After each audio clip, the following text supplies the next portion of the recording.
Coming up next on the Passion Struck podcast. The opportunity to work with astronauts is just unbelievable. They are just such amazing people. Obviously, they're selected for a reason. And working with them on a variety of different science projects and engineering projects is just incredible. Basically, you're living underwater. If you live underwater for more than 24 hours, you become an aquanaut. There are, I think, about 60 astronaut aquanauts. So most astronauts will train underwater, and Nemo is part of that. Welcome to Passion Struck. Hi, I'm your host, John R. Miles, and on the show, we decipher the secrets, tips, and guidance of the world's most inspiring people and turn their wisdom into practical advice for you and those around you. Our mission is to help you unlock the power of intentionality so that you can become the best version of yourself. If you're new to the show, I offer advice and answer listener questions on Fridays. We have long-form interviews the rest of the week with guests ranging from astronauts to authors, CEOs, creators, innovators, scientists, military leaders, visionaries, and athletes. Now, let's go out there and become Passion Struck. Hello, everyone, and welcome back to episode 182 of Passion Struck, one of the most popular health and fitness podcasts in the world. And thank you to each and every one of you who come back weekly to listen and learn how to live better, be better, and impact the world. And if you're new to the show, please go check out our YouTube channel at John R. Miles, where we have over 370 different videos, both long-form content like today's episode, as well as shorter video clips that we call Mindset Moments. Please go out there, check it out, and subscribe. In case you missed my episodes from last week, they included Alan Stein Jr., who's a sought-after keynote speaker and performance coach. He's also the author of the books Raise Your Game and Sustain Your Game. We also had on Rear Admiral Danelle Barrett, who spent over 30 years in the United States Navy. She is the author of the new book, Rock the Boat, Embrace Change, Encourage Innovation, and Be a Successful Leader. My solo episode from last week were on the 5 techniques that you can employ to stop making excuses. And I also wanted to say thank you so much for your continued support of the show and all those 5-star ratings and reviews that you've given us. They go such a long way in helping us improve the popularity of the show and getting both Apple and Spotify to recommend it to their listeners. Now, let's talk about our guest today, who for me is a very special one because we're going into one of my favorite topics, which is on ketosis and how a ketogenic diet can help your life in so many ways, from dealing with chronic diseases, getting your metabolism to flow better, to helping you with your overall wellness. So let's jump into it. Dr. Dominic D'Agostino is a professor in the Department of Molecular Pharmacology and Physiology at the University of South Florida. He's also a research scientist at the Institute of Human and Machine Cognition. His laboratory develops and tests metabolic strategies for neurological disorders, cancer, and for enhancing safety and resilience of military personnel who are operating in extreme environments. His research is supported by the Office of Navy Research, the Department of Defense, private organizations, and foundations. And today we discuss how he developed his passion for studying metabolic therapies, how extreme environments impact the body, and how he has examined them through personal experience. We go into a deep dive not only on the science of ketosis, but we also explore the keto diet in depth, including how ketosis can benefit the prevention and treatment of major chronic conditions, as well as how a keto diet reduces midlife mortality. We explore the key differences between ketogenic diets, ketone esters, as well as ketone supplements, and how each of those goes to support or maintain ketosis, as well as so much more. Thank you for choosing Passion Struck and choosing me to be your host and guide on your journey to creating an intentional life. Now, let that journey begin.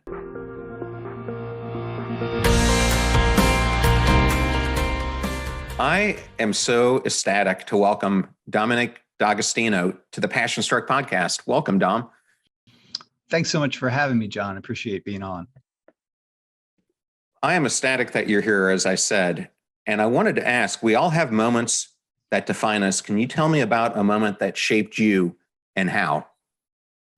Yeah, good question. I'll have to think about that. So there's a lot of defining moments that can change people in different ways. Right. So I would describe myself as an extreme introvert. Going in high school, I think I was voted most quiet in all my high school. I'm in the yearbook for that, for being the most quiet kid. And even through college, I ended up doing some research in a lab, and my mentor at the time asked me if I wanted to go pursue a PhD in that. And all I knew about a PhD was the PhD defense. I know you had to make a public defense about that. And up to that point in time, I've never given any kind of public speaking or anything like that. So the big fear that I had was actually, believe it or not, and I mean, I do a lot of talking now, I guess, was giving a formal dissertation defense. And that actually was like, I was scared to death. I was scared to death of public speaking. But I said yes, because I was so passionate about the science, and I knew I had a pathological fear of speaking like in public. And I think saying yes to that put me on a track where I became not only a scientist, but I've done quite a lot of public outreach on science and later in my career. But I think that was a defining moment, because I was saying yes to not only science and a scientific career, but coming out of my shell as an introvert and being able to disseminate the science in a way that's translatable to the public. So I think that was saying yes was a big part of that in pursuing a career as a PhD scientist, neuroscientist. Well, I know a thing or two about being an introvert because I'm one myself. And I remember just struggling with it for a long time, because especially in the military and then the civilian corporate world, extroverts are rewarded far more than those of us who are introverts. And it was really Susan Cain's book about a decade ago, Quiet, that really opened up my eyes to what she's talking about is me exactly. So getting a chance to have her on the podcast was truly an honor. Through her research, it helped me to understand much more about the positives of being an introvert. I wanted to jump to how I got to know about you, which is through a mutual friend of ours, Dr. Scott Schur, who I had on the show recently. And he informed me that you and your wife, like another mutual friend of ours, astronaut Nicole Stott, are all aquanauts. And I was hoping you could talk about Nemo, what it is and why it exists. Yeah, thank you. Thanks for asking. Nemo, NASA loves acronyms. The clever acronym they have is for NASA's Extreme Environment Mission Operations. So NEEMO, NEMO. So NASA has 13 or 14 space analog missions.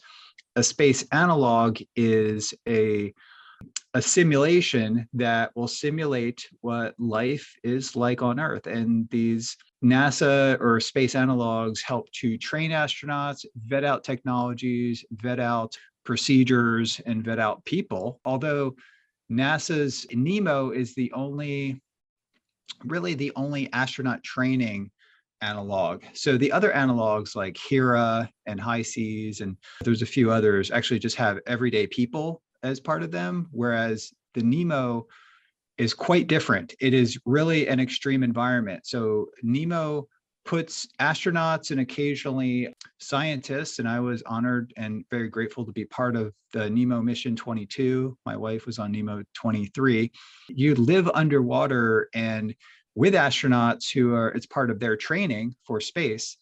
You live in an extreme environment at about 2 to 3 atmospheres of pressure in a dry habitat. And then you go outside of that habitat to do different procedures, test different technologies, where you are also at 3 atmospheres or lower. You're tethered to a line, but you go and work outside of the habitat on the bottom of the Atlantic.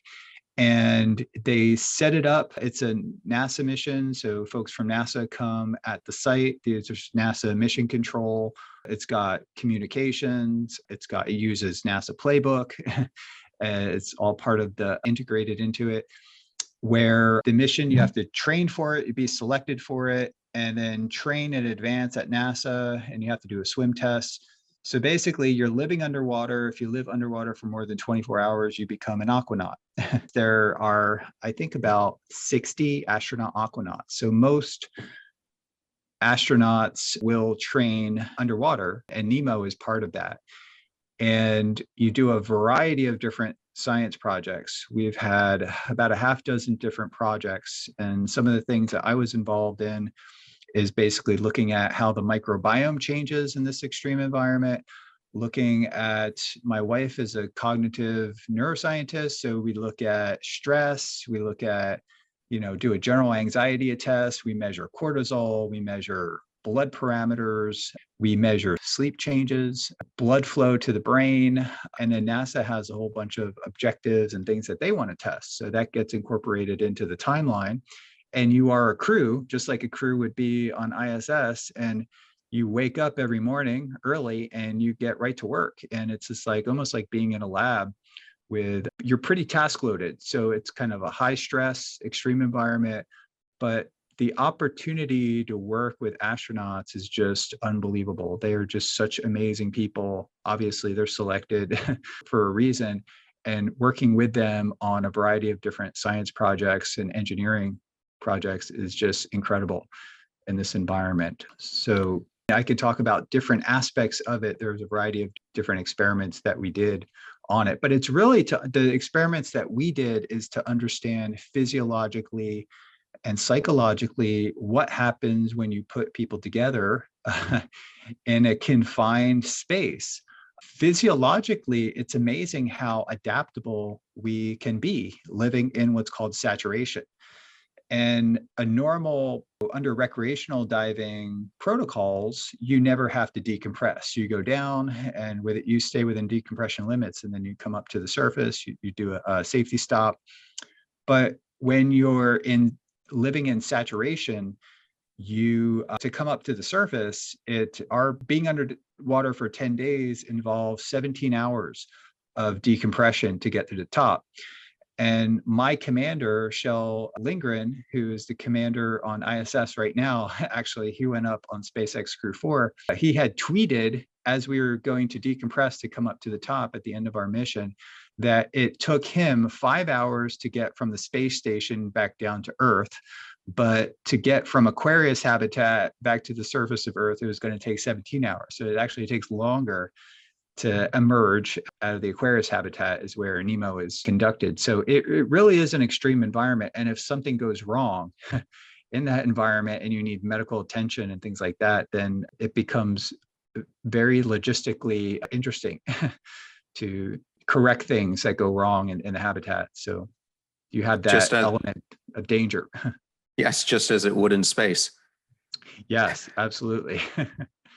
I didn't realize it took that long to come up to the surface, because I understand this is at the NOAA facility that's off the Florida Keys. Yeah, the Aquarius habitat that's been out there, and it's used for a variety of different projects, and Navy contracts it out sometimes. It's basically like a 30-foot RV and you have 6 bunk beds and you're down there. A crew of 4, the Nemo crew consists of 4, but you have 2 habitat technicians down there to ensure that all the systems are running properly. They actually run fairly complex decompression protocol to bring you back up to the surface. So the habitat itself is at about 3 atmospheres almost, and you can go in and out of the habitat. You can walk up to the steps and jump right into the water. So it's like if you had a cup, right? And you push the cup down into the water and that air is trapped, and then you pump air into the cup from the top and bubbles will come out from the bottom of the cup. But that cup basically is a little hyperbaric environment for that you can live in. So you are living and you have hyperbaric air, which is essentially 80% nitrogen. So your body's saturated with nitrogen, and you really need to do a fairly long decompression protocol to denitrogenate before you get to the top. And prior to denitrogenating in the protocol, you do an oxygen pre-breathe, which is breathing essentially pure oxygen for an hour. And then overnight you decompress. And a lot of the work that I have done for the Office of Navy Research is actually developing mitigation strategies to prevent oxygen toxicity seizures. So this happens, for example, with Navy SEALs that use a closed circuit rebreather. If they dive too deep, then the oxygen's a stimulant and can be seizure. So we did an oxygen pre-breathe protocol, which you do on the space station prior to doing an EVA. So Dr. Mike Gernhardt, who's also an astronaut help develop the protocol that NASA uses, which you get on a bike and you breathe oxygen and sort of denitrogenate, and then you get in your spacesuit. And then prior to doing an EVA, the spacesuit is really only pressurized to about 1/4 to 1/3 of an atmosphere. So it's a very low pressure environment. The bubbles want to come out of your blood, and this can create a problem known as decompression sickness. In diving, we call it the bends. But the pre-breathe protocol and a lot of these protocols are to prevent the bends, which can be fatal if you get a bubble in your brain, for example, or in your heart or in your pulmonary system. Such an interesting study, and I'm going to come back to it after a couple questions. But I wanted to ask, how did you develop your passion for studying how extreme environments impact the body? Yeah, it was kind of a slow progression. During my training, my PhD, my advisor at the time, still now I believe, was into scuba diving. So I did a lot of my dive training in Dutch Springs in Pennsylvania, which is a landlocked state, but there's a quarry out there known as Dutch Springs. It's still used as a dive facility, where I did quite a lot of dive training and worked my way up to be an advanced diver, rescue diver, cave diver, or wreck diver, all that sort of thing. The more I started getting into scuba diving, I realized that there was a lot of questions related to diving physiology that remained unanswered. And I did my postdoctoral fellowship near Wright-Patterson Air Force Base at Wright State School of Medicine. And I still collaborate with Dr. Jay Dean, who created some unique chambers and technologies to understand oxygen toxicity, decompression sickness, high pressure nervous syndrome. So I became very interested in the neuroscience and the physiology of extreme environments. Most importantly, how we can understand these environments and create countermeasures and mitigation strategies that would allow us to live and work in the undersea environment and also the space environment. Yeah, it's some really interesting stuff. As I was doing research for this podcast, I understand the University of South Florida has a hyperbaric biomedical research laboratory, which is the only one of its kind. Can you talk about that and why it is so unique? The hyperbaric research started at Wright State School of Medicine, and Wright State's a bit of a small school. It's got a lot of great things going for it, but moving the research to USF, College of Medicine, allowed us to expand the lab space and the program in hyperbaric research. And the Hyperbaric Biomedical Research Lab, directed by Dr. Jay Dean, and I came here, he was the director, and now we're basically collaborators on a number of projects funded by ONR, Department of Defense, and other organizations like Divers Alert Network. Within the Hyperbaric Research Facility, we do not have human chambers. So what we have are a variety of chambers with unique technologies inside: scanning, confocal microscopy, atomic force microscopy, electrophysiology. And we have a telemetry system where we can implant different sensors in rodent models. We can understand the physiology and the neuroscience associated with changing the breathing gases from high pressure oxygen to high carbon dioxide, high nitrogen. And as we do the basic science research on everything from mitochondria to cells to brain tissue, and then moving up to animal models, we get a full understanding of the biological effects of these extreme environments. And that allows us to develop, test, and vet out mitigation strategies that would allow us to have resilience and allow us to actually function in these extreme environments. It'll make it safer. And I'm also very interested in developing metabolic based compounds that can enhance physical function and cognitive function under extreme environments, and that could potentially have applications outside of these extreme environments and can be used for things like Alzheimer's disease.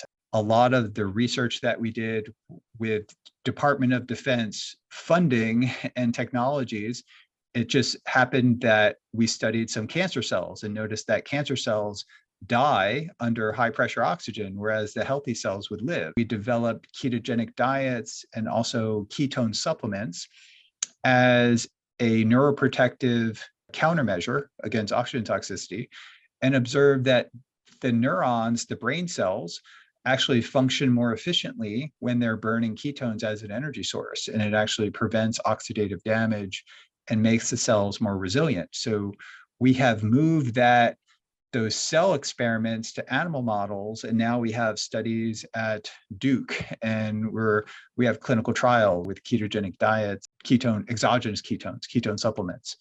So it's been a fascinating and very exciting, thrilling journey to understand the problem, develop a countermeasure in cells, and then to move that into advancing that science into human application has been super exciting for us. Yeah, it's fascinating to me. And the interview I did with Scott Scher, we talked about how today there are a handful of conditions that are coded and that the medical companies will pay for in the United States. But in Russia, in China, and in some other countries, there are over 70. And as he started to go through some of what hyperbaric therapy can do, such as helping people recover from the scars of radiation or chemotherapy, helping recover from traumatic brain injury, everything related to peak performance, it became amazing to me how many things HBOT could potentially help people with. So it's very fascinating, the work that you're doing. Absolutely. Well, Yeah, I'd like to actually just interject real fast. The Office of Navy Research was asking me to study the negative effects of high pressure oxygen or hyperbaric oxygen, right? So when you go beyond the limitation for hyperbaric oxygen therapy, which is about 3 atmospheres of oxygen. So we actually do our oxygen toxicity studies at 5 atmospheres of oxygen, and that reliably produces a seizure in about 10 minutes, right? So in the process of studying oxygen toxicity, we observe the beneficial effects of oxygen, and especially for things like enhancing brain cell function, like stimulating brain energy metabolism, and also decreasing the proliferation of tumors.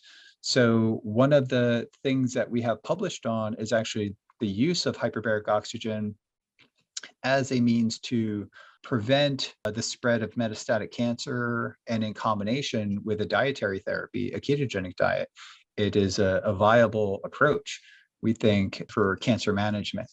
So that's another area that we didn't expect to go down, cancer research, but we're quite active in that area with hyperbaric.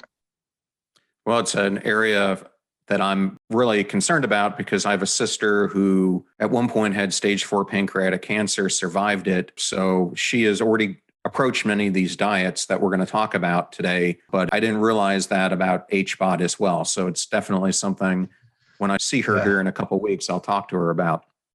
Well, I'm going to dive deeper into ketosis, and I have no idea how much people on the podcast audience might know about it. So I thought maybe the first thing to talk about is the keto diet is changing how people think about healthy eating. Like all diet trends, keto is much more complex than it seems. Can you provide the basics of what keto is and the basic diets that are associated with it?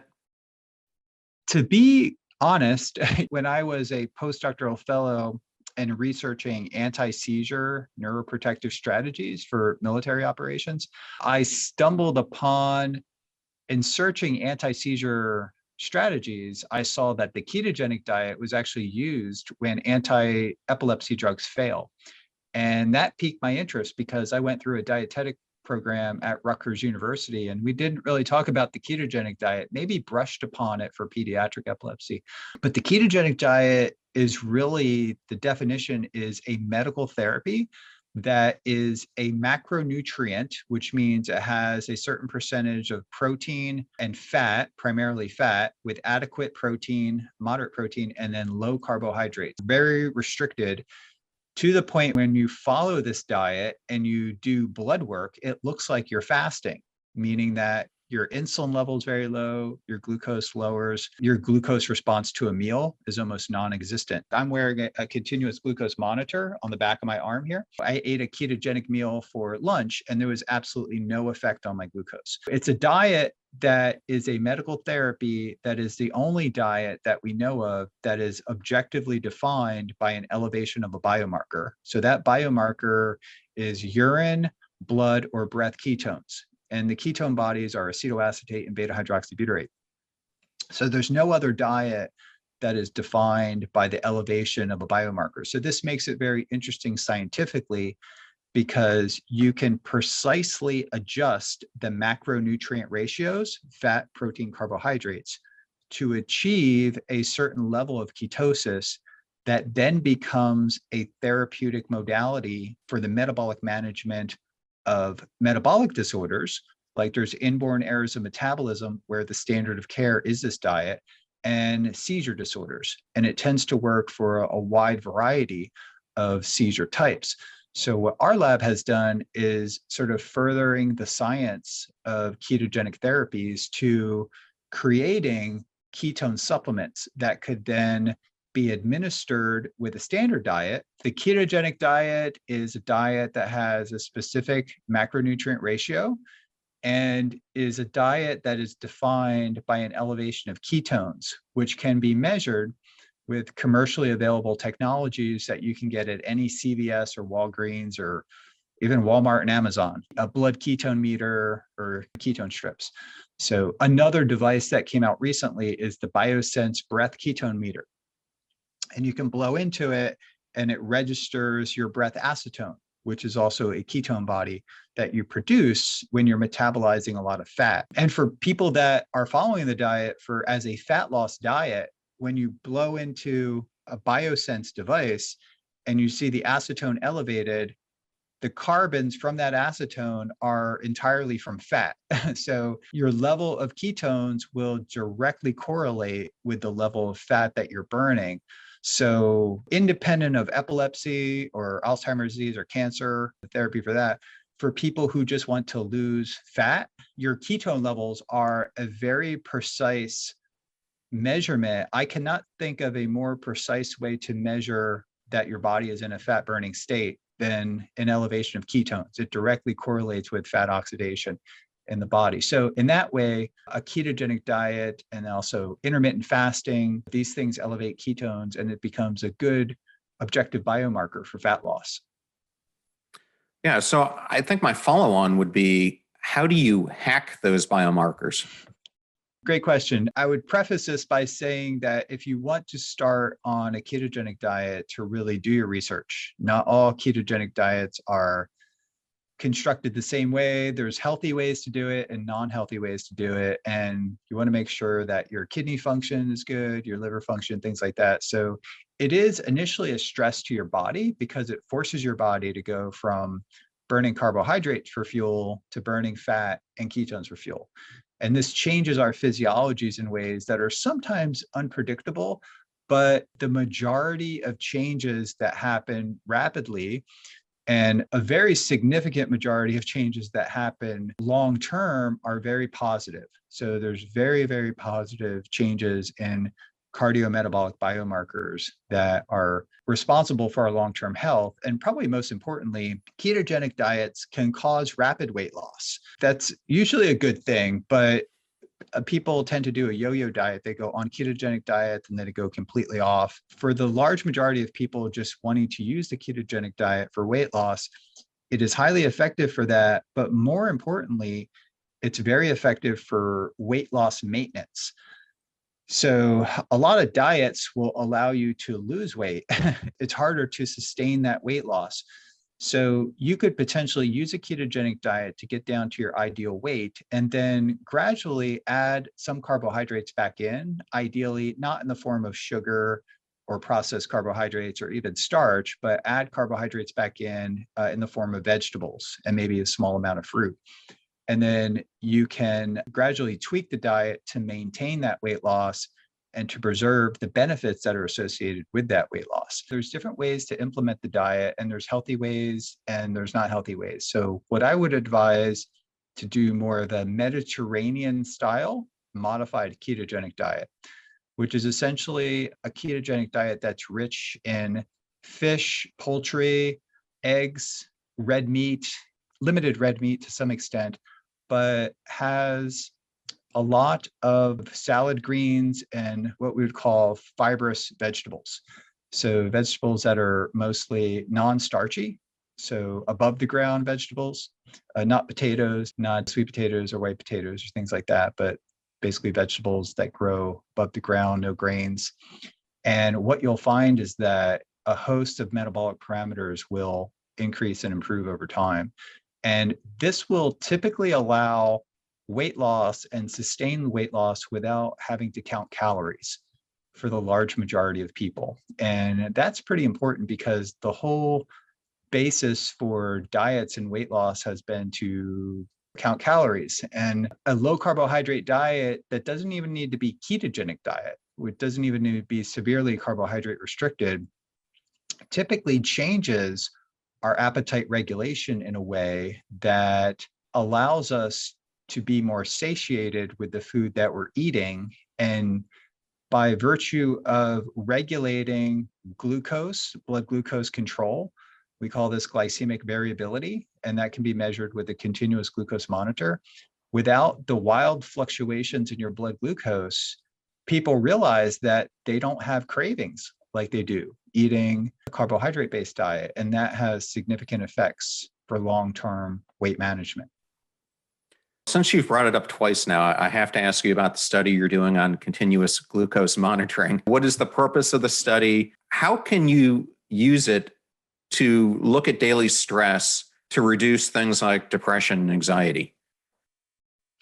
We think that there's a high correlation between metabolic health and our mood, our anxiety, and overall mental health. So that has been a big area of research that we're doing now, and actually incorporated into that project is looking at depression, sleep, anxiety, things like that. So I guess taking a step back, the study that we're currently doing with Florida Medical Clinic and Dr. Allison Hull, who's board certified doctor in pediatrics and internal medicine, is spearheading the study in the clinic in partnership with USF. We're putting continuous glucose monitors on patients and just completed our second cohort. We are looking at glycemic control in patients that wear a continuous glucose monitor and also use the Levels Health app. So the CGM device is only good as the app that it goes into. And the Levels Health app actually gives actionable information on the food that you've eaten and will score the meal. So if I have a Pop-Tart, that will score me typically like a 1 or 2, and that's horrible. But if I have a salmon salad, I almost have a perfect score because it has very little or no glycemic response, and all the nutrition is basically readily available for the body without causing glycemic fluctuations. So we are looking at continuous glucose monitor trace. So we analyze that glucose trace as a continuous trace over time. We're looking at cardiometabolic biomarkers. We're looking at fasting insulin.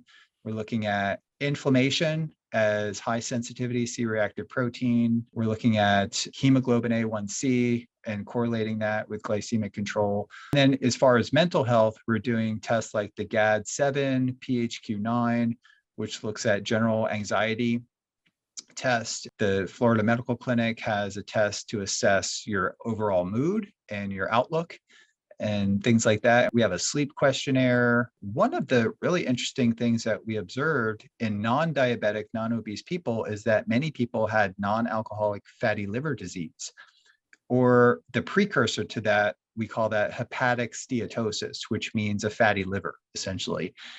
This quickly reversed with the intervention that we're using, which is a low carbohydrate diet, ketogenic diet. So we're measuring ketones and we're measuring glucose too. And a person can go on 2 different tracks. They could follow a ketogenic diet or a low carb diet. The low carb diet's about 65 grams of carbs, and the ketogenic diet is about like 25 grams of carbs. So it's low enough in carbs that you're making ketones. So what we observe is that we have significant improvements in body composition alterations and metabolic biomarkers. The most robust data, I would say, is actually mental health. When people change their body composition and they lose fat, they lose weight, their perspective of their bodies improve, and the blood flow to their brain improves. The inflammation goes down. And whenever your body has systemic inflammation, that's also causing neuroinflammation. And inflammation in the brain contributes to depression. If someone has a disease that causes inflammation, like lupus or fibromyalgia, or a viral disorder like shingles or even herpes simplex or even Lyme's disease, these things that cause an immune response and inflammation actually make us depressed and make us anxious and can trigger bipolar disorder. So dietary therapies can improve it to where you can metabolically manage a mental disorder through nutrition. It's fascinating to me. Earlier this week, I interviewed Katie Milkman, who's a behavioral scientist at the Wharton School at the University of Pennsylvania. And as we were talking, we were discussing her book that came out last year, which is called How to Change. And what I found alarming in it, in fact, shocking, is her research. And she's partnered with Angela Duckworth and many other scientists in the Behavior Change for Good initiative, that 40% of premature deaths are preventable through behavioral change. And so I was wondering, that as a backdrop, how can a ketogenic diet reduce midlife mortality? Yeah, so I think of the ketogenic diet, and under the umbrella of that would just be a low carb diet. So a ketogenic diet is a rather extreme diet in that it limits carbohydrates so low that you would actually limit a lot of foods that are good for you, like fruits and vegetables even need to be limited to some extent with a ketogenic diet. But you could get many benefits of a ketogenic diet simply by reducing total carbohydrate consumption. A good area to start would be like under 100 grams a day. I would say most people can do that pretty easy. And so that would be more of like a high to moderate protein diet, moderate fat diet, and low carbohydrate diet. And then start with that and then see how you feel. And then over time, your level of insulin will come down, your glucose variability will be reduced, and most people will probably have a decrease in energy in the beginning. But after your body adapts to a lower glucose set point, then you start burning fat more efficiently. So the real adaptations start to happen after a week. So the second week and third week. And by 4 to 6 weeks, your body is burning considerably more fat for energy. And we can even measure this like in the lab with a metabolic cart and looking at something called the respiratory quotient. The respiratory quotient goes down and showing that you're burning more fat for energy than carbohydrates. Your mood will start to improve as metabolic biomarkers improve and as your body composition improves too. So this is dependent to some extent on what we call insulin sensitivity and markers like, for me, my HSCRP, which is high sensitivity C-reactive protein, fluctuated between 1 and 2. And since I've been a low carb ketogenic diet, it's 0.1 or 0.2 or what non-detectable. The assay can't even measure it. So my inflammation went way down. My joints felt better. The brain fog goes away. But I would like to emphasize for people that if they start on a low carb diet and get your body adapted to a low carb diet, and then maybe experiment with a ketogenic diet, where you drop the carbohydrates so low that you're really then burning fat. And for people who are overweight, that is the fastest way to lose fat, really, with a ketogenic diet. One way to speed progress is to do what's called intermittent fasting in science. We call this time-restricted feeding. That's like the scientific name for it, where essentially you could have breakfast and then stop eating your last meal at like 6 p.m., right? And then not eat again until like 9 or 10 p.m. the next day. And that fasting window will actually put your body into a state of mild ketosis. And what I like to do is actually a couple days a week is I don't have my first meal until 12 noon or 2 p.m. And those days that I do intermittent fasting, the mornings I am most productive. I have the clearest thinking. I have the most energy, believe it or not. In the beginning, you might feel hungry, but the more you do it, the easier it gets. And then over time, the more benefits you'll derive from this pattern. And there's a ton of research on intermittent fasting by Sachin Panda. He was a speaker at our Metabolic Health Summit, which is a conference that we hold, and many speakers on these topics. There's a lot of data on intermittent fasting and time-restricted feeding, and it tends to further augment the ketogenic diet and makes it easier to follow over time. Yeah, intermittent fasting is something that I do maybe too much after looking at some of your research, because I do it pretty much 6 days a week, and I don't eat until 12:30, 1 o'clock, and then I cut everything off by about 7:30.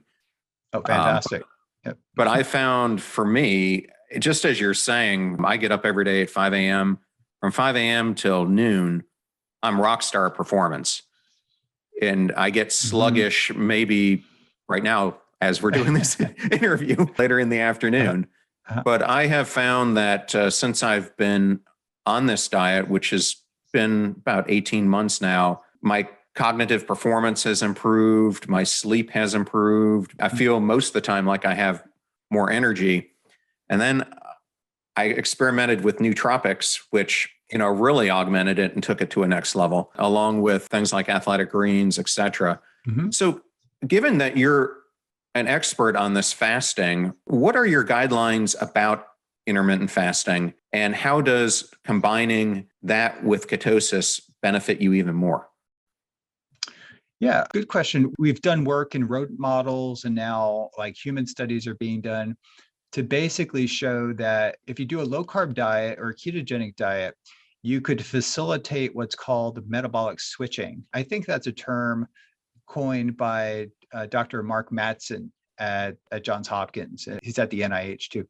Metabolic switching is literally the switching of the fuel source that your body's using. And you can measure that with a metabolic cart, but you can also measure it with your breath ketones or blood ketones, which is a good indicator that you're burning fat for fuel. What intermittent fasting does is during the fasting window, it suppresses the hormone insulin. And as you suppress the hormone insulin, that signals to your body to stimulate your physiology. So different enzymes like hormone sensitive lipase. So your sympathetic nervous system will be activated, your dopamine, your catecholamines will be activated, and your adrenaline and noradrenaline.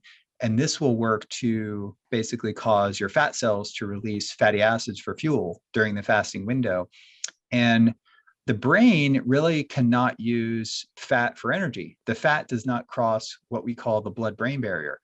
But your liver has a very high metabolic rate and starts to break down these long-chain fats into water-soluble fat molecules. And these are essentially ketones, right? So ketones are byproducts of fat metabolism. I think of it like a wood chipper, right? So you put a tree, or I have a wood chipper at home that I hook onto my tractor, and I put big logs in it, and it chips it up into little chips. And these chips can then be fed into an auger and move. So it makes fat, which is a big molecule, it chops it up into little bits. Fat is not soluble in water, but the ketone derived from fatty acids are soluble in water.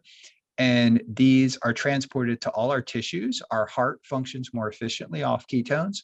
And then the ketones, most importantly, cross the blood-brain barrier. So then in a fasted state, if we were not producing ketones, we would actually go into a coma, and we would become very tired. We would go into a coma, and then we would have a seizure if our body did not make ketones. So some people make ketones better than others. And when you start a ketogenic diet, it may take a while to ramp up a process called ketogenesis. And we can augment this and biohack this by taking exogenous ketones, actually, which we do a lot of work in our lab with. We develop and test different forms of exogenous ketones. And this was primarily for the Department of Defense. and in an effort to increase the safety, performance, and resilience for the warfighter. So these are commercially available now. And if someone wants to further enhance the ketogenic state, they could actually take exogenous ketones and it would help promote the ketogenic state in the body. And then I talked about ketones as an energy source, but they also have anti-inflammatory effects. They have epigenetic effects. They have signaling effects that are very important, and they're important aspects of the therapeutic effects. And one of the effects is actually to increase GABA, which is a neurotransmitter in the brain, relative to glutamate. So it will reduce the anxiety promoting effects of excess glutamate and convert that glutamate to GABA through an enzyme called glutamic acid decarboxylase. So the balance of neurotransmitters in the brain will be towards less excitotoxic neurotransmitters and towards more brain calming, relaxing neurotransmitters. And that is GABA. That's an example of a neuropharmacological shift in being in a state of ketosis. Yes, well, I think you just brought up a couple of things I wanted to explore just a little bit more. What is the difference between ketogenic diets, ketone esters, and ketone supplements, and how they support and maintain ketosis? And part of the reason I'm interested in this is a lot of these ketosis supplements are the rage, and I've had coaches at the gym who are pushing this stuff and saying you don't even need to be on a ketosis or on a keto diet. You just take this a couple times a day. And as I thought about it, I thought that can't be the right way to do it. So I'm interested in hearing from an expert on your thoughts on them. Yeah, so I'd like to preface it by saying it's very context dependent, right? So just going back to our research real quick, like the military wanted something that could rapidly produce a state of ketosis just prior to a mission. And with dietary ketosis, it could take a week or 2 weeks to really get your ketone levels elevated in some people. So we do know that you could acutely administer a ketogenic ester or a ketone salt product just 30 minutes before doing a high pressure oxygen dive that could trigger a seizure. And you could delay that seizure up to over 500%. So you could basically, instead of having a seizure in 10 minutes, you could go up to an hour without having a seizure. That's better than any anti-seizure drug. So let's kind of take a step back again. There's 4 ways to get into ketosis. One is simply stop eating, right? And then your body will go into what's called fasting ketosis. So you can elevate ketones, and that's your fat making ketones. And then there's the ketogenic diet, which is a very calculated diet that's therapeutic. There's also drugs that can inhibit glycolysis. And metformin does this a little bit, 2-deoxyglucose, like things that we work with in the lab can do it. Another way to elevate ketosis is with a type of fat called MCT oil. So medium chain triglyceride oil is actually derived from coconut oil or palm kernel oil. It's an 8 carbon. So when we consume MCT oil, instead of being packaged into chylomicrons, it goes to the liver via hepatic portal circulation, and then that stimulates fatty acid oxidation in the liver to produce ketones. So some of the MCT oil that you drink gets converted to ketones independent of our diet. So we can elevate it eating a standard diet, but only a small amount. We can only elevate ketones so much with MCT oil. So the next level would be exogenous ketones, and that would be ketone salt. And when I'm talking about a salt, I'm talking about an electrolyte like sodium, potassium, magnesium, taking beta hydroxybutyrate, which is the ketone that we measure in the blood, and then ionically binding that to electrolytes. Prior to us starting research, there was only sodium beta hydroxybutyrate, and this was not very feasible. But part of the research that we did is bring attention to, you could take ketones and combine it with electrolytes that are very important for athletic performance, right? So a balanced ratio of sodium, potassium, magnesium, calcium. So some of the work that we have done have led to the development of ketone salts, but that was probably after the work that we did with ketone esters, which we still do work on ketone esters and then ketone salts. When you consume these things, it puts the body into a state of ketosis. And if you draw blood from the person, it looks like you fasted for a week or 2 weeks. But it's in the context of weight loss, it's important to understand that there's absolutely no substitute for a well-formulated diet. Nutrition is paramount, and it's really important to optimize nutrition before you start thinking about supplements. So supplements are only that. They're supplements. And there's some supplements that are really important with a ketogenic diet. One is carnitine, because when you're metabolizing fat, you tend to use up a lot of your carnitine that helps transport the fat into the mitochondria. So if you do start a ketogenic diet, it's probably important to take carnitine, magnesium, and then electrolytes. So a beneficial supplement on a ketogenic diet could be a ketone salt product, which is basically a ketone electrolyte product, because you're replacing a lot of the electrolytes that you're losing. And this can help people that have the keto flu. A lot of people, when they start the ketogenic diet, they have a headache, they feel nauseous from all the fat. And many people just cannot tolerate the high fat intake associated with the ketogenic diet. So this is concerning to them because they want to get the benefits of ketones, but if they don't have enough fat while lowering carbohydrates really low, they're not getting into a state of ketosis. So one way to get all the benefits of carbohydrate restriction, to get that insulin low and glucose low, and then get benefits of ketones too, is to just do a low carb diet and then incorporate a ketone supplement on top of that. So the ketones will do a number of important things. It changes your brain chemistry, which is in a good way. It lowers inflammation, and it also increases insulin sensitivity and tends to have a glucose lowering effect on your blood on top of that. I can attest that that approach works, because about 5 years ago, I was about 40 pounds heavier than I am now. And I did one of those Orange Theory challenges, and I did a low carb diet, and then I supplemented it with ketone supplements, and I lost 40 pounds in about 2 months. I get many, many emails every day from people who basically follow a ketogenic diet and very successful, and then they add supplements on top of that, and it pushes them to a new level. It helps control their appetite. And some people in the beginning, they lose some energy when they start a ketogenic diet, but the supplements will stimulate energy production. Ketones can generate energy in cells. We call that ATP. ATP is the energy currency of cells. And there's lots of very good studies showing that ATP production, the bioenergetic state of cells, including heart cells especially, and brain cells, can be enhanced when they're metabolizing ketones as an energy source. Yes. Well, one of the most drastic examples of this I've seen is a good friend of mine who was having severe arthritic type symptoms, and then he developed throat cancer.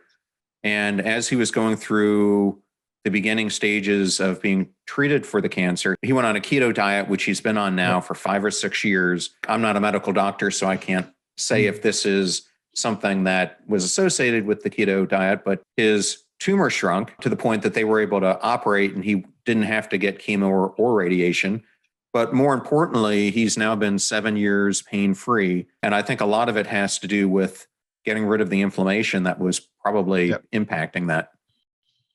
Yeah, I mean, it's good that you bring that up, because inflammation is one of the hallmarks of cancer. It drives the oncogenic process. So when we have inflammation in our body, that tends to damage mitochondrial function. Inflammation can increase genetic mutations at the level of the nucleus. And this inflammation can basically be a driver for cancer progression and invasiveness and metastasis, which is the spreading of cancer to different organs. People don't die of a tumor per se, unless maybe it's just a consolidated brain tumor.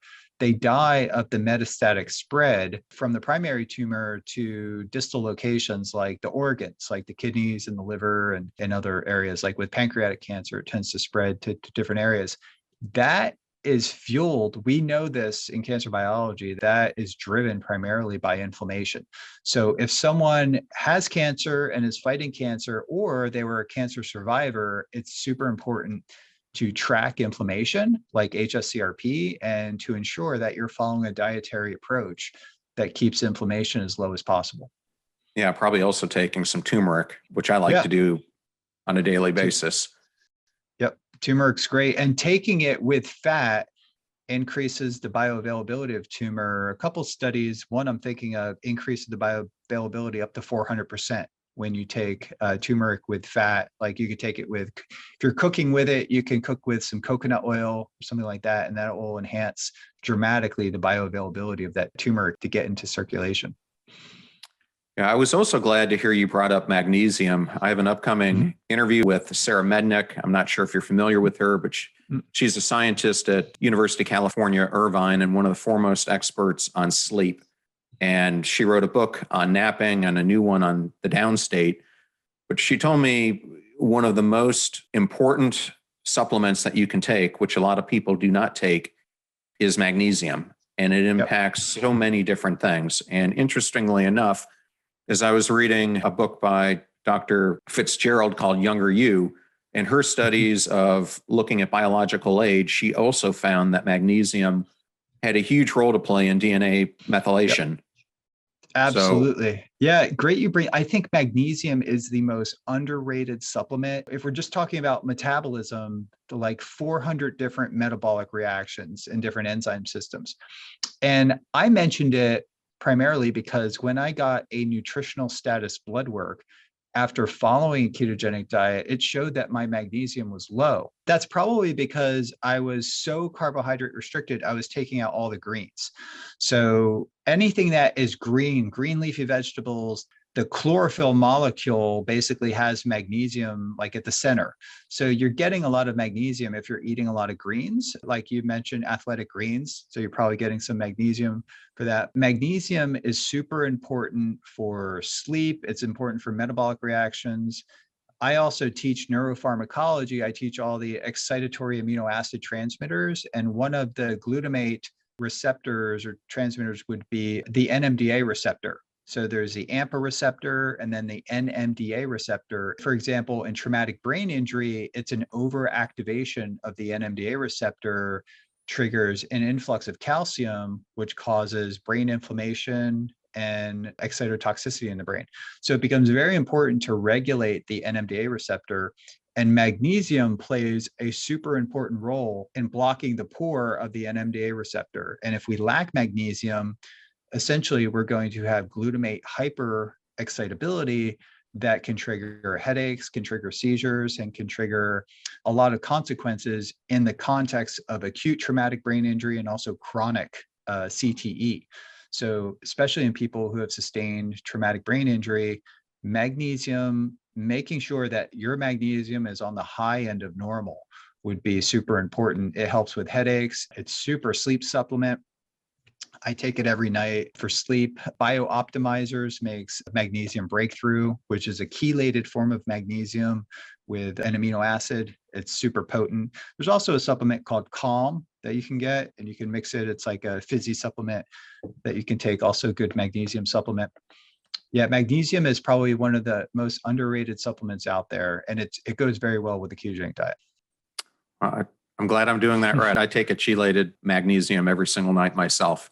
Mm-hmm. Well, since we're speaking of sleep, I understand through my research that a lack of sleep can impact our telomeres, which if someone in the audience doesn't know what they are, they protect the ends of our chromosomes from becoming frayed or tangled. And the reason that's important is a shortened telomere is known to be a biomarker for accelerated aging. So I wanted to ask, can ketosis impact telomeres and really DNA damage? Yeah, so ketones have epigenetic function through something called histone deacetylase enzymes. So they function specifically as histone deacetylase inhibitors, which can then affect a wide variety of downstream mechanisms on boosting endogenous antioxidants like superoxide dismutase and catalase. And then also ketones function as epigenetic regulators in the context of that beta hydroxybutyrate can directly interact with the histone through a process called beta hydroxybutyrylation. We know that these metabolites that are elevated in the context of a ketogenic diet have epigenetic function, and we think to some extent they can regulate telomeres, although the science is just basic science at this point, and we don't have a whole lot of human studies on this. But from a very general perspective, anything that will improve sleep and anything that improves cardiometabolic biomarkers, hemoglobin A1C, the biggest driver is probably inflammation. So improving glycemic control, reducing inflammation, reducing the hormone insulin. We have a chronic problem in the US with hyperinsulinemia, insulin resistance. So these things will impact telomeres. Also, work was done, Scott Scher may have mentioned it, but hyperbaric oxygen therapy has been shown to lengthen telomeres. There's some work done in Israel to show this. So in regards to ketones specifically, or the ketogenic diet, I think the jury is still out. But what we do know is that biomarkers and various things that the ketogenic diet improves, that those things can impact and enhance our epigenetic age. And you had mentioned sleep being probably the biggest contributor, or biggest negative contributor. Lack of sleep contributes to chronic elevation of stress hormones, and the chronic elevation of stress hormones like cortisol, overactivation of the sympathetic nervous system, and a decrease in parasympathetic nervous system, which is more like a relax and rejuvenate,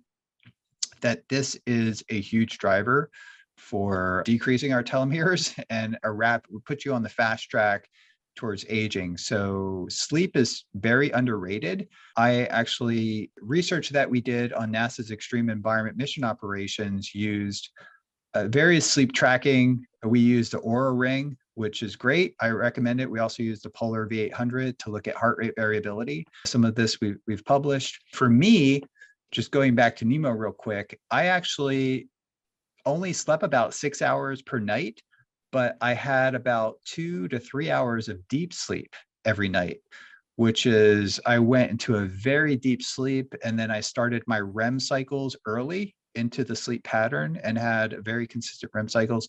So although my total sleep time went down, there was something about that environment that improved my sleep architecture. So my total sleep time went down, but the amount of deep sleep and the amount of REM sleep that I got was actually more than when I was on land.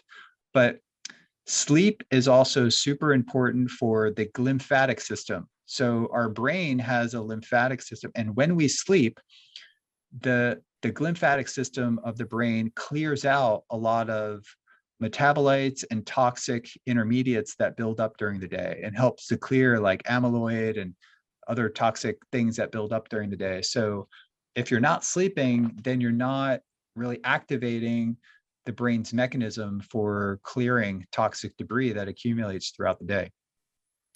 Yes, which, if it's not cleared out, can lead to CTE, dementia, Yeah, Alzheimer's. that's right.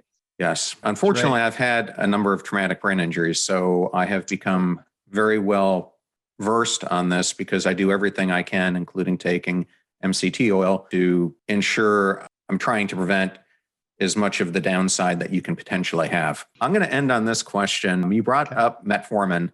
So Yeah. I can't hear the word metformin without bringing up Dr. David Sinclair. Interestingly, in his book, Lifespan, and in Dr. Kara Fitzgerald's book, Younger You, they both bring up something that's interesting. And that is, when it comes to eating, they found that there is a sweet spot when it comes to food consumption, and how that dictates your response, not only to biological aging, but how you're able to ward off chronic diseases and fight infections. In your studies, have you also found the so-called sweet spot when it comes to how much we eat? Yeah, we did some metformin studies, and I would kind of say that metformin has a mild effect at suppressing cancer growth and reducing metastasis, and is a pretty interesting compound. I experimented with it in the past, but I do not use it as a longevity drug, which some people are doing. It can impair athletic performance too. I think the better way to do it is to optimize your nutrition to get a maximum amount of nutrition in the least amount of calories as possible. I am of the opinion, and this may contrast Dr. Sinclair's opinion, I am of the opinion that protein, you should get a maximum amount of protein to build and maintain skeletal body lean muscle mass. So I think muscle is probably the most important metabolic organ for sure, but is probably the most important tissue that we need to build and maintain for longevity. So muscle is not only allows us to be as functional and strong as possible, but muscle also it's an endocrine organ. It actually makes myokines, which have effect on our brain. So I'm of the opinion that you want to adjust your calories to meet and sustain an ideal body weight, and to adjust the protein level. And for some people can grow muscle on relatively small amounts of protein. And other people, as we age, there becomes a level of what we call anabolic resistance. So as we age, especially the elderly population experience something called sarcopenia, age-related sarcopenia. So it's of my opinion, and most people who study protein, to actually get more protein in as we age. So the balance of macronutrients should be just enough calories to maintain an ideal body weight, and to adjust the protein level to ensure that you're optimizing your skeletal muscle mass and maintenance of your strength. So if your strength is going down, you're probably losing muscle mass. So I would use certain exercises like deadlifts and push-ups or chin-ups and dips and things like that to audit your strength. And you want to basically set goals for yourself to get the highest level of strength possible. And if you're not getting enough protein, you're going to be losing strength. So if you're losing strength, I would advise people to increase their protein level to ensure that you can build enough muscle to maintain that strength on the least amount of calories as possible. So you want to keep your body fat as low as possible and your lean body mass as much as possible at the ideal body weight. Well, for the listeners who are on this podcast, I know when people think of ketosis and a keto diet, one of the things you typically can't have is alcohol. I was looking at your website. I actually found that you have a low sugar wine on it that doesn't impact ketosis. What is that? Yeah, glad you asked. I became very curious about this because unexpectedly, when I started studying the ketogenic diet, I started getting so many questions. Can I have alcohol? Can I have wine? I was like, no alcohol, no wine. And then I saw this company called Dry Farm Wines, and they're advertising that these wines were ketogenic. And I was like, oh boy, here's another company promoting using the keto. Right. So they sent me some wine. I measured my glucose response to a wide variety of wines that they have. And the company is called Dry Farm Wines. They third-party test every wine. Actually, no wines in the US qualify because most of the wines in the US, they use irrigation, they use fertilizers and they use sulfates and preservatives. So all the wines of Dry Farms are small, kind of mom and pop wines. And every bottle of Dry Farm wine has less than 1 gram of sugar per bottle. So I did an experiment and then so many other people tested these too. They basically have no effect on your blood glucose. If you're going to drink wine, if you're going to drink alcohol in general, I would, on a ketogenic diet, you need to choose alcohol that has 0 or no sugar. And the only wines that reliably fit that would be Dry Farm wine, fermented to be very dry, and they have less than 1 gram of sugar per bottle, but they're also grown under very high standards. I admit that I have 1 or 2 glasses of wine pretty much every night. I cap it at about 1.5 glasses of wine. And I noticed that the literature supports health benefits to about 1 glass, and for males 2, for females it's 1. But if you go above that, then there's negative effects of drinking alcohol. So if you're going to drink alcohol, do it in very low doses. The dose makes the poison. And I think if you're just going to stick with alcohol, it has to be like something like a Dry Farm wine, and no more than, for safe limits, no more than 1 glass per day.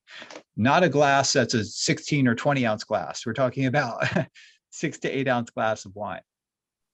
Okay. Well, in addition to that, Tom, how can listeners learn more about you and some of the things you're doing if they're interested? And I'll be sure to put this in the show notes as well.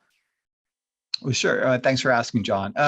So I have an educational website, and I have products on there that I don't personally sell the products, but there are products that I've tested. So things that I test and I help the companies out and put them on our website. But it's mostly an information website, ketonutrition.org. So ketonutrition, all one word, .org. And we have a blog on there, and we touch on many topics. We have a couple topics on alcohol and the ketogenic diet. We have topics on ketone supplements, on Alzheimer's disease, Parkinson's disease, cancer. We hit on many topics that we discuss today on there, and we go into very more deep science on the blog. And the newsletter. So sign up for our newsletter, the Keto Nutrition newsletter, and I tend to put in all the podcast. I'll put this podcast in our newsletter. I put in products that I like, that I'm testing, and typically, put things in the newsletter that I'm actively doing right now. If the conference I'm going to be speaking at or various things I'm promoting, I put into our newsletter. We try to put in things that are valuable, of value to our followers into the newsletter. So ketonutrition.org. Well, thank you so much for coming on the show. It was truly an honor to get this opportunity to talk to you. And I hope in the future, maybe we can revisit some of this, but I really appreciate it, Dom. Absolutely. Well, thanks, John, for having me on and for allowing me to use your platform to tell people about what we're doing, and hope that this spreads the knowledge of metabolic health. And I'd like to make another plug real quick. The Metabolic Health Summit, which we held recently in Santa Barbara, California, we hope to bring that to Tampa and do this conference in Tampa where we have 800 to, actually David Sinclair was a speaker in the past, and we have many speakers that really cover this topic, and we hope to bring it to Tampa, and it would be great to see you there if you can make it. Oh, that would be awesome. Yeah. I'd love to go to that one. Thank you. A big thank you to Dr. Dominic D'Agostino, and links to all things Dom will be in the show notes at passionstruck.com. Videos are on YouTube at John R. Miles. Advertiser deals and discount codes are all in one convenient place at passionstruck.com/deals. Please support those who support the show. I'm at John R. Miles, both on Twitter and Instagram, and you can also find me on LinkedIn. And if you're new to the show, or you would like to introduce this to a friend or family member, we now have episode starter packs, both on Spotify as well as the Passion Struck website. These are collections of our fans' favorite episodes that give any new listener or someone who might want to go back and listen to some of the old episodes a great way to do so. These provide any new listener a great way to get acquainted to everything we do here on the show, especially now that we have over 180 episodes. Just go to passionstruck.com/starter packs to get started. And if you would like to understand how I book these amazing guests like today's, it's because of my network. Go out there and build yours before you need it. You're about to hear a preview of my interview on the Passion Struck podcast with Dr. Abby Medcalf, who is a relationship maven, psychologist, author, and TEDx speaker who has helped thousands of people think differently so that they can create connection, ease, and joy in their relationships. Number one, my first commitment of the day is to turn off my alarm. So keep that commitment and turn off your alarm and get up, right? That's number one. Don't hit the snooze, get up. But number two is immediately bring yourself to something positive, to something where you're taking something out of neutral and into something where you can have a little bit of positive momentum building up. And that, believe it or not, is what I teach people as the beginnings of having a good relationship with the people in your life. The fee for this show is that you share it with friends and family members when you find something useful or interesting. If you know someone who needs pointers on metabolic therapies and the keto diet, please go ahead and share this episode with them. The greatest compliment that you can give this show is when you share it with those that you care about. In the meantime, do your best to apply what you hear on the show so that you can live what you listen. And until next time, live life passion struck.